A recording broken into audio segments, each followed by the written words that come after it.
Rahim radhiyallahu ankum wa qala radhiyallahu an wa awha Allahu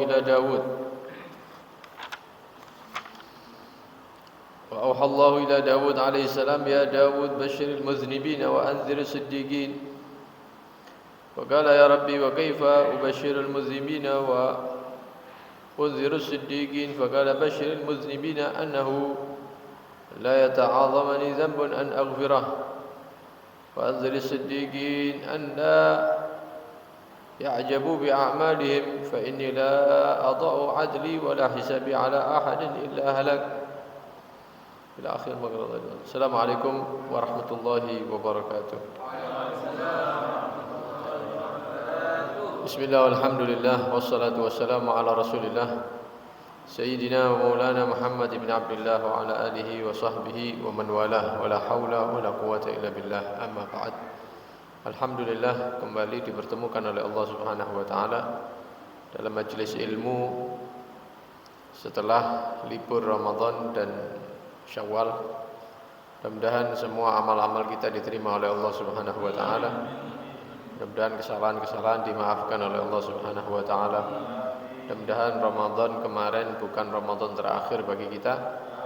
Panjangkan umur oleh Allah Subhanahu wa taala bisa bertemu dengan bulan Ramadan di tahun yang akan datang dan tahun-tahun yang selanjutnya. Amin Allahumma amin. Hadirin hadirat rahimakumullah.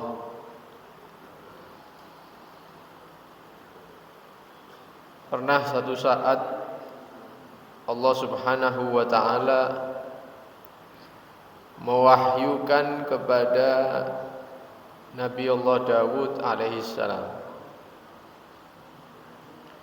Allah Subhanahu wa taala menyatakan, ya Dawud basyiril muznibin wa anziris siddiqin. Allah berfirman, wahai Dawud, berilah kabar gembira terhadap pendosa-pendosa, dan berilah peringatan yang keras kepada orang-orang yang soleh, yang ahli ibadah. Ini kalau kita perhatikan kayak kualik gitu ya. Seharusnya peringatan keras itu buat pendosa, kemudian kabar gembira buat orang-orang soleh yang ahli ibadah. Tapi Allah mewahyukan kepada Nabi Allah Dawud, kasih kabar gembira bagi para pendosa dan beri peringatan keras bagi orang-orang yang ahli ibadah. Faqala, maka berkata Nabi Allah Dawud, ya Rabbi, wahai Tuhanku, wa kaifa ubashirul muznibin wa unzirus siddiqin. Wahai Tuhanku Allah, bagaimana bisa saya memberikan kabar gembira kepada pendosa-pendosa, kemudian memberikan peringatan yang keras kepada orang-orang yang ahli ibadah? Jadi sing bingung bukan kita, Nabi pun bingung. Faqala, maka Allah Subhanahu wa taala menjelaskan, basyiril muznibin, kasih kabar gembira kepada orang-orang yang banyak dosa, annahu la yata'azamani dzambun an aghfirah. Tidak ada dosa yang dilakukan oleh manusia itu bernilai besar sehingga tidak mampu aku ampuni. Artinya semua dosa manusia ini pasti diampuni oleh Allah Subhanahu wa taala. Jika seorang hamba membawa sebanyak gunung dosa, maka Allah akan memberikan sebanyak gunung maghfirah, ampunan. Dan pemberian Allah tidak berkurang sedikit pun. Karena itu Allah menyatakan, kasih kabar gembira bagi orang-orang yang banyak dosanya, bahwa tidak ada dosa yang besar di sisiku, kata Allah, sehingga aku tidak mampu untuk mengampuninya. Wa anziris siddiqin, kasih peringatan yang keras kepada orang-orang soleh yang ahli ibadah. Kenapa? Alla ya'jibu bi'amalihim, supaya mereka tidak berbangga diri dengan amalnya. Sing dosane akeh kabari bahwa semua dosa akan diampuni oleh Allah. Yang penting mau kembali bertobat kepada Allah Subhanahu wa taala. Yang ahli ibadah kasih peringatan, jangan sampai bangga dengan ibadah yang dia lakukan. Fa inni la adau adri wala hisabi ala ahadin illa halak. Karena kata Allah, kalau aku sudah memperhitungkan segala hal untuk seorang hamba, dipreteli sama Allah, kecil-kecil diurusi semua, maka semua amal yang kita lakukan walaupun ribuan tahun tidak ada bandingannya dengan nikmat yang diberikan oleh Allah Subhanahu. Kalau sudah digitukan sama Allah, dihitung sedikit-sedikit, dihitung semuanya, maka hamba itu akan hancur kata Allah Subhanahu, walaupun ahli ibadah. Karena itu Nabi Allah Daud diperintahkan untuk memberikan peringatan yang keras kepada orang-orang yang ahli ibadah, jangan sekali-kali bangga dengan ibadah yang berhasil dia lakukan. Karena pada hakikatnya kekuatan kita ini yang kita gunakan untuk ibadah, untuk sholat, untuk zikir, untuk iktikaf, untuk hadir majelis ilmu, itu semuanya bersumber dari Allah Subhanahu wa taala, bukan kita. Yang menggiring kita Allah, yang memberikan kekuatan kita Allah, yang memberi rezeki kita Allah, yang memberikan umur kita Allah, yang memberi kesehatan kita Allah, semuanya bersumber dari Allah. Maka amal-amal yang kita lakukan itu pada hakikatnya bersumber dari Allah Subhanahu wa taala. Tapi bagaimana Allah masih mengatakan bahwa amal itu adalah kita yang melakukan, padahal hakikatnya tidak. Hambaku sholat, hambaku puasa, hambaku sedekah, hambaku zikir, hambaku membaca Al-Quran, hambaku menghadiri majelis-majelis yang baik, padahal hakikatnya Allah semuanya. Tapi bagaimana Allah menisbatkan itu ibadah kepada kita, dan nanti kita akan diberikan pahala oleh Allah, kita diberikan surga, diberikan kenikmatan, padahal itu semuanya sumbernya dari Allah. Maka tidak ada hamba yang pantas untuk membanggakan ibadah yang sudah berhasil dia lakukan. Ada satu kejadian, seorang soleh mulai mengajarkan kepada putranya untuk qiyamul lail, tahajud. Masih kecil, ya, beberapa jam sebelum subuh putranya ini mulai dibangunkan untuk sholat, diajari bangun, kemudian sholat tahajud sampai subuh, sholat subuh berjamaah dan seperti itu. Jadi orang dahulu itu bukan memerintahkan anaknya untuk sholat fardu saja, tapi ngajak mereka untuk sholat berjamaah. Masih kecil-kecil, umur 7 tahun, 8 tahun itu jam 3 malam sudah dituntun ke masjid. Kadang-kadang lebih kecil dari itu sudah dibawa ke masjid, bangun, kemudian dibiarkan tidur di masjid. Sing penting arek iki kebiasa tangi jam 3 gitu. Mulai kecil. Kalau kita kan lek wayahe preyan wis jano wis gak usah salat subuh saaken preyan. Salate melek preyan. Kalau orang-orang dulu tidak seperti itu. Akhirnya anak ini diajari qiyamul lail, tahajud. Diajari.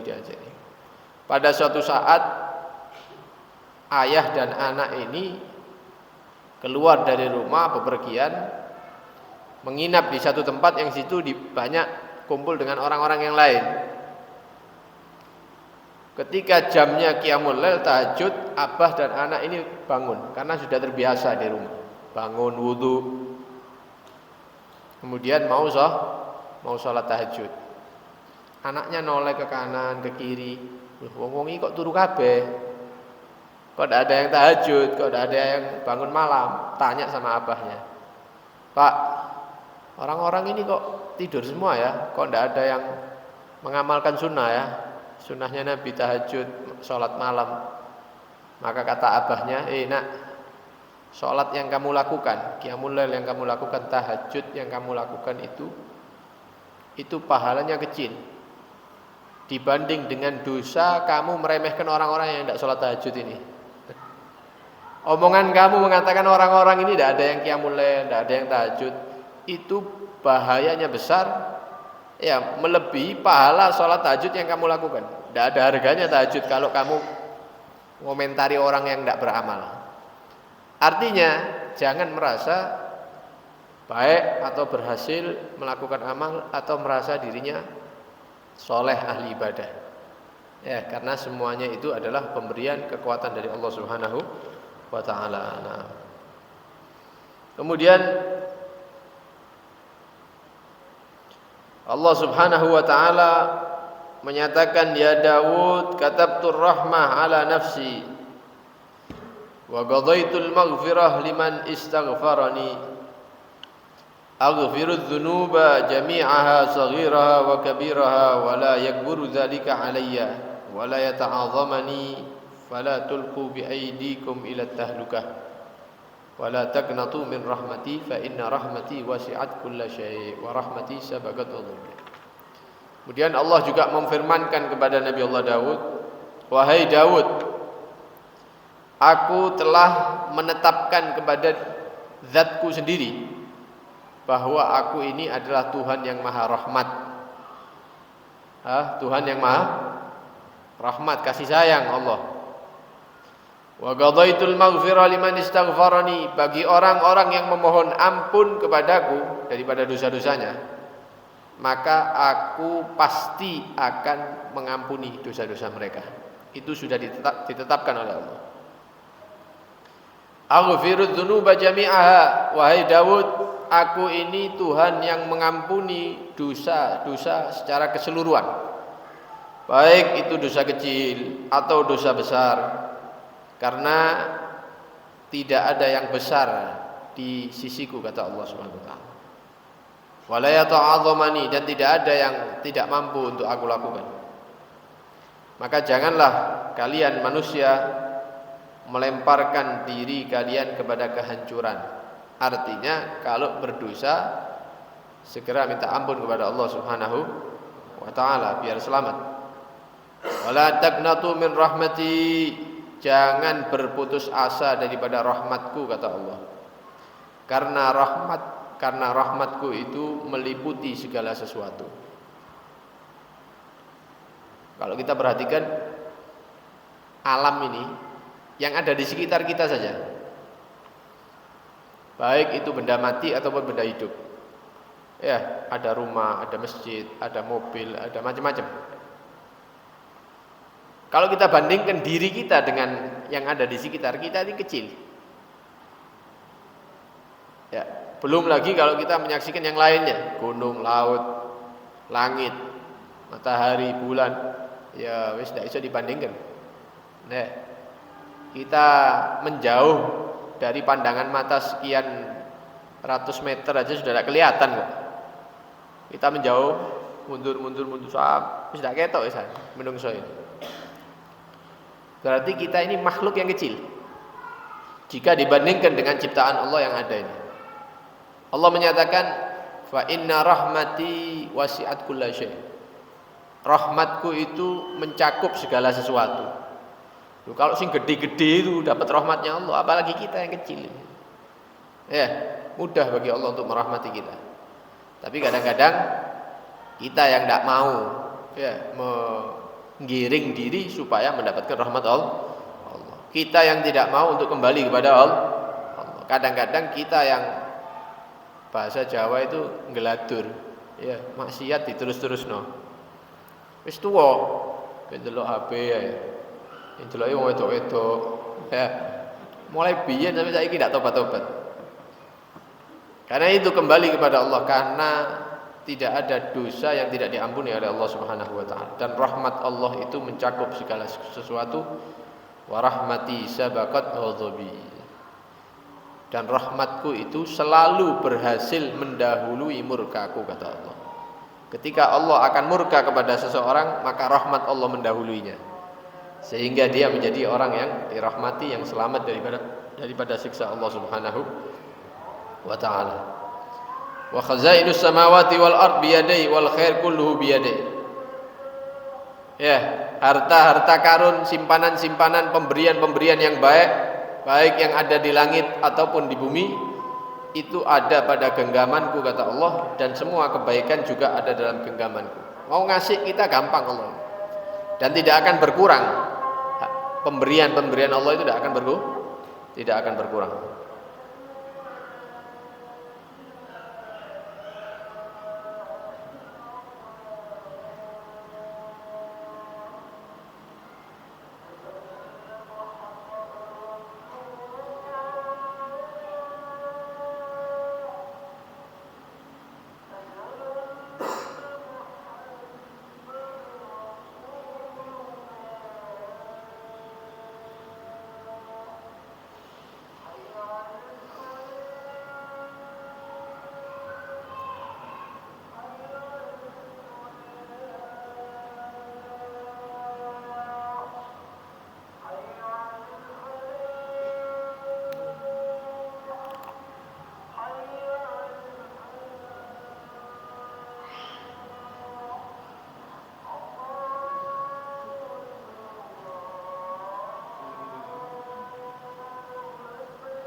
Saya lanjutkan ya.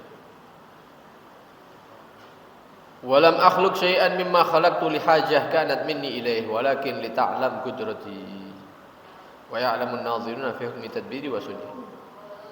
Kata Allah kepada Nabi Allah Daud, aku ini menciptakan ciptaan ini bukan karena saya butuh terhadap makhluk ini, enggak. Tapi saya ciptakan makhluk ini kata Allah supaya mereka mengetahui bahwa aku ini maha mampu atas segala sesuatu. Di semua makhluk ini biar tahu bahwa Allah itu maha mampu. Ya, mau merahmati orang, mau mengampuni dosa-dosa orang walaupun banyak dosanya, Allah maha mampu. Wahai Daud, dengarlah perkataanku kata Allah, dan apa yang aku ucapkan kata Allah adalah kebenaran. Man laqiyani min ibadi wa huwa yakhafu adzabi. Jika ada seorang hambaku berjumpa denganku dalam keadaan takut daripada azab, berjumpa dengan Allah ketakutan, ya, takut diazab oleh Allah, lam u'adzibhu binari, maka hamba yang seperti ini tidak akan aku azab kata Allah Subhanahu wa taala. Man lagiyani min ibadi wa huwa mustahin min ma'asihi ansaitu hafadzatahu dzambahu wa lam as'aluhu anhu. Barang siapa daripada hambaku ini yang ketika bertemu dengan aku dia malu dengan maksiat-maksiat yang telah dia lakukan di atas dunia, kemudian dia bertobat, takut nanti diingatkan nanti di akhirat, maka Allah Subhanahu wa taala akan membuat lupa malaikat-malaikat yang mencatat maksiat-maksiatnya, dan Allah tidak akan mempertanyakan maksiat yang dulu pernah dia lakukan di hadapan para nabi, para rasul dan semuanya umat ini, ditutup sama Allah. Kenapa? Karena hambanya tadi itu malu dengan maksiat yang pernah dia lakukan, dan dia sudah bertobat kepada Allah Subhanahu wa taala.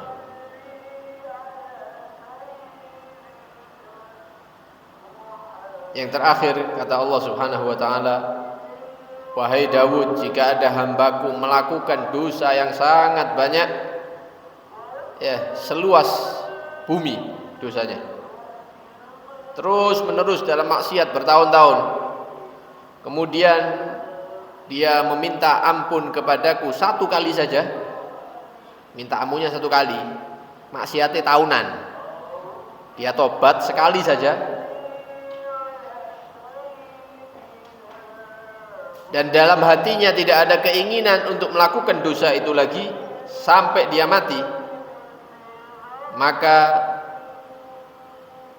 aku akan menyambutnya seperti atau secepat burung yang turun dari langit ke bumi, saking senengnya gitu ya. Kalau sudah ada hamba yang tobat kepada Allah, itu sambutan Allah itu luar biasa. Sambutan Allah itu luar biasa. Karena itu tidak seharusnya kita terus-menerus bermaksiat kepada Allah Subhanahu wa taala. Tidak seharusnya kita putus harapan daripada ampunan Allah Subhanahu wa taala. Kita harus tahu bahwa tidak ada yang besar di sisi Allah. Semua dosa pasti akan diampuni oleh Allah Subhanahu wa taala selama kita mau beristighfar, memohon ampun kembali dan bertobat kepada Allah Subhanahu wa taala. Kita mohon kepada Allah Subhanahu wa taala, mudah-mudahan dosa-dosa kita diampuni oleh Allah, mudah-mudahan diberikan taubat yang nasuha, mudah-mudahan dijaga dari segala bentuk maksiat, pelanggaran, dosa sampai bertemu dengan Allah Subhanahu wa taala dalam keadaan bersih dan diridhai oleh Allah Subhanahu wa taala. Amin Allahumma amin. Sallallahu alaihi wasallam Muhammad wa alihi washabbihi wasallam. Alhamdulillahirabbil alamin.